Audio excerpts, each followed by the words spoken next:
ছোটোবেলা ঠেলাতে করে কিন্তু এই মালাই কুলফি খুব খেয়েছি আমরা, তাই না? তো আজকে সেই মালাই কুলফির রেসিপি আমি খুব সহজে দুটো উপকরণের মাধ্যমে তোমাদের বানিয়ে দেখাবো। তো ওয়েলকাম টু টুম্পাস রাসোই। তো কেমন আছো বন্ধুরা? আজকে এই সহজ, ভীষণ টেস্টি এবং একদম ঘরোয়া উপকরণ দিয়ে আমি তৈরি করে দেখাবো এই মালাই কুলফির রেসিপিটি। তো চলো দেখতে থাকি। তো সবার প্রথমে নিয়ে নিতে হবে দুটো বাটিতে আমি দুধ নিয়ে নিয়েছি, এক কাপ করে। এবার আমি ঠান্ডা দুধ নিয়েছি, তোমরা কিন্তু হালকা গরম দুধও নিতে পারো।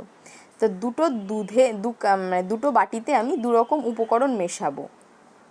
একটার মধ্যে আমি মেশাচ্ছি গুঁড়ো দুধ। এবার তোমার বাড়িতে যদি খোয়া না থাকে তাহলে তোমরা এই ইনস্ট্যান্ট গুঁড়ো দুধ দিয়ে কিন্তু এই মালাই কুলফিটা তৈরি করতে পারো, যেটা আজকে আমি করে দেখাবো। তাহলে 5 থেকে 6 চামচ আমি কিন্তু গুঁড়ো দুধ নিয়ে নিচ্ছি অল্প দুধের মধ্যে। এবার আমি ঠান্ডা দুধ নিয়েছিলাম, তাই এটা গুলতে একটু অসুবিধা হচ্ছে, পরে আমি এটাকে ঠিক করে দেব। আর দেখো নিচ্ছি 2 থেকে 3 চামচ হলো কর্নফ্লাওয়ার বা অ্যারারুট। আমি অ্যারারুট নিয়েছিলাম, তোমরা কর্নফ্লাওয়ারও নিতে পারো। অ্যারারুট কিন্তু ঠান্ডা জলে বা দুধে খুব ইজিলি মিশে যায়, তাতে কোনো অসুবিধে নেই। কিন্তু এই গুঁড়ো দুধটা একটু উষ্ণ গরম দুধের সাথে বা গরম জলের সাথে মেশালে খুব ভালো। তবে জল আমরা এখানে ব্যবহার করব না, আমরা এখানে অল্প একটু, আমি পরে এটার মধ্যে অল্প একটু উষ্ণ দুধ, গরম দুধ মিশিয়ে দিলে এটা কিন্তু সম্পূর্ণ মিলিয়ে যাবে। তোমরা প্রথম থেকেই হালকা গরম দুধের মধ্যে এই গুঁড়ো দুধটাকে মিশিয়ে নেবে। তো দেখো আগে থেকে জড়ো করে রাখা আমি 1 লিটার দুধ দিয়ে দিচ্ছি। এটা কিন্তু আগে থেকে আমার ফোটানো, তাই জন্য দেখছো মোটা সর পড়েছে। তো দুধটাকে ফুটিয়ে একটু ঘন করে নিতে হবে। আর তোমাদের দুধ যদি ঘন থাকে তাহলে বেশি ফোটানোর দরকার নেই, খুব তাড়াতাড়ি এটা হয়ে যাবে। আর দুধ যদি পাতলা হয় তাহলে একটু ফুটিয়ে ঘন করে নেবে, মানে কিছুটা কমিয়ে নেবে। দেখো এই গরম দুধের মধ্যে আমি জাস্ট 1 হাতা কিন্তু একটু গরম দুধ দিলাম এই ঠান্ডা যে দুধটার মধ্যে, যেটার মধ্যে আমি গুঁড়ো দুধ মিশিয়েছিলাম। দেখো কি সুন্দর ইজিলি এটা মিশে গেল। এবার এই গুঁড়ো দুধটা আমি এই দুধের মধ্যে দিয়ে দেব। তাহলে এটা আমার একটা খোয়ার কাজ করবে, মানে খোয়া ক্ষীর যে আমরা ব্যবহার করি সেটার মতো কাজ করবে। তো ইনস্ট্যান্ট গুঁড়ো দুধ তো সবার বাড়িতেই থাকে, তো তোমরা এটাই ব্যবহার করতে পারো। আর যদি খোয়া থাকে তাহলে খোয়াটাও ব্যবহার করতে পারো, দুটোর টেস্ট একই রকম কিন্তু আসবে। এবার দিয়ে দিচ্ছি চিনি। আমি চিনিটাকে গুঁড়ো করে নিয়েছি, 4 থেকে 5 চামচ চিনি তোমরা কিন্তু দেবে। আমি বড় চামচেই দিচ্ছি, তোমরা বড় চামচেই দেবে। 4 থেকে 5 চামচ চিনি দিয়ে খুব ভালো করে, যে যেরকম মিষ্টি খাও, তবে বলবো খুব কম মিষ্টিও দেবে না, আবার খুব বেশি মিষ্টিও দেবে না। চিনিটাকে কিন্তু খুব ভালো করে ফোটাতে লাগবে। আর দিয়ে দিচ্ছি কেশর, যাতে একটা সুন্দর কালার আসে। কেশর না থাকলে তোমরা ফুড কালারও দিতে পারো, ফুড কালার না থাকলে প্লেন এমনিও তৈরি করতে পারো।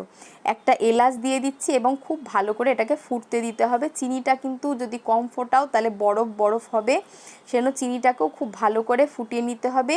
এলাচটা ফুটে গেলে এলাচটাকে আমরা বের করে দেব পরে। দেখো দুধটা কিন্তু আর একটু ঘন হয়ে গেছে, এলাচটা ফুটে সে সুন্দর গন্ধ দুধের মধ্যে মিশে গিয়েছে। তো এলাচটাকে আমরা বাইরে বার করে দিচ্ছি, ফেলে দেবো আর কি এলাচটাকে। এবার দুধটা কিন্তু ফুটে গেছে, ভালো ঘন হয়ে গেছে, কালারও সুন্দর চলে এসেছে কেশরের।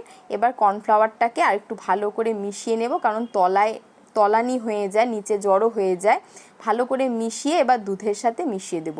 কর্নফ্লাওয়ার দেওয়াটা কিন্তু একটু জরুরি, তাহলে তোমার বেশ ক্রিমি একটা টেক্সচার হবে, সিল্কিনেস আসবে। আর দুধের মধ্যে আমি কিন্তু 1/2 টিস্পুন খাওয়ার সোডা দিচ্ছি, এটা কিন্তু দেবে, তাহলে দুধ ফেটে যাবে না। তোমার দুধে একটা এয়ার তৈরি হবে, যাতে আইসক্রিম, তোমার কুলফি বা আইসক্রিম খুব ভালো হবে।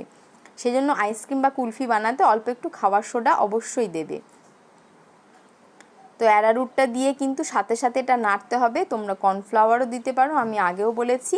তবে এটা দিলে তোমার কুলফিটা বরফ হবে না, একদম সুন্দর মালাই কুলফির মতোই, যেরকম ঠেলাওয়ালার থেকে আমরা ছোটোবেলা খাই বা এখনও দোকান থেকে কিনে খাই, ঠিক সেরকমই কিন্তু হবে। তো দেখো সমস্ত বাদাম কুচি কিন্তু আমি দিয়ে দিলাম। বাদাম না থাকলেও হবে, না দিলেও হবে, তবে দিলে খুব সুন্দর খেতে লাগে। আমি পেস্তা আর অ্যালমন্ড বাদাম আমি দিয়েছি কুচি করে একদম। দিয়ে মিশিয়ে কর্নফ্লাওয়ারটা যখন একটু ফুটে ঘন হয়ে যাবে তখন কিন্তু এটাকে বন্ধ করে দিতে হবে।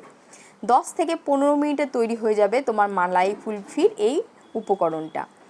আর এটার মধ্যে যেটা আমি এই দুধটা যে তৈরি করছো এটা দিয়ে কিন্তু অনেক ফ্লেভারও তৈরি করা যায়, অনেক ধরনের কুলফি এর মধ্যে ফ্লেভার অ্যাড করে তৈরি করা যাবে।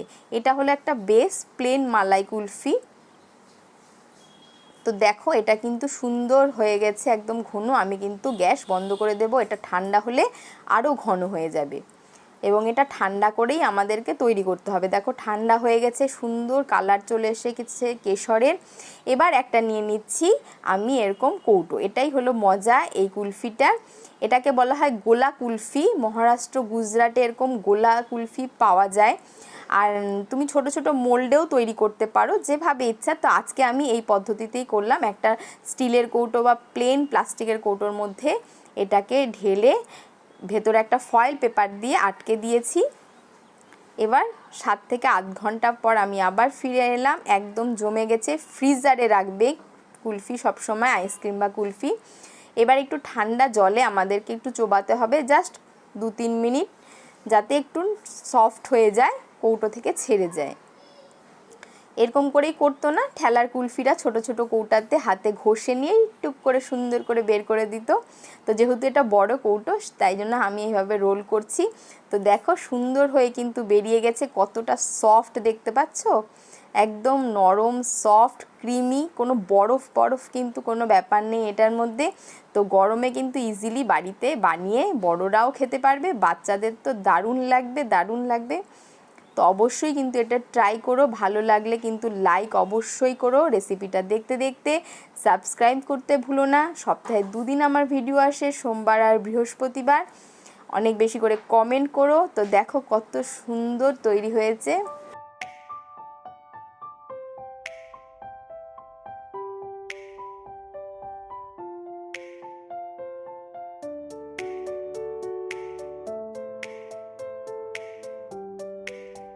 আমি একটু বাদাম পেস্তা কুচি ছড়িয়ে দিলাম যাতে দেখতে খুব সুন্দর লাগে তার জন্য। তো রেডি হয়ে গেল আমাদের মালাই কুলফি মাত্র 2টো উপকরণ দিয়ে।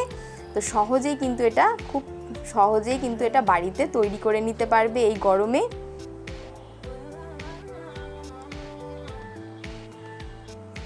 তো এরপরে কিন্তু আমি ম্যাঙ্গো কুলফিরও রেসিপি দেব। নেক্সট ডে যে রেসিপি আসবে সেটা কিন্তু ম্যাঙ্গো কুলফির আসবে, সেটাও কিন্তু খুব সুন্দর হয়েছিল। তো অবশ্যই দেখো, এবং খুব সহজ উপকরণেই আমি কিন্তু তৈরি করে দেখাবো ম্যাঙ্গো কুলফি। তো দেখেছো কত সুন্দর সফট তৈরি হয়েছে। তো দেখা হবে নেক্সট রেসিপিতে। সকলে ভালো থেকো, take care and bye by.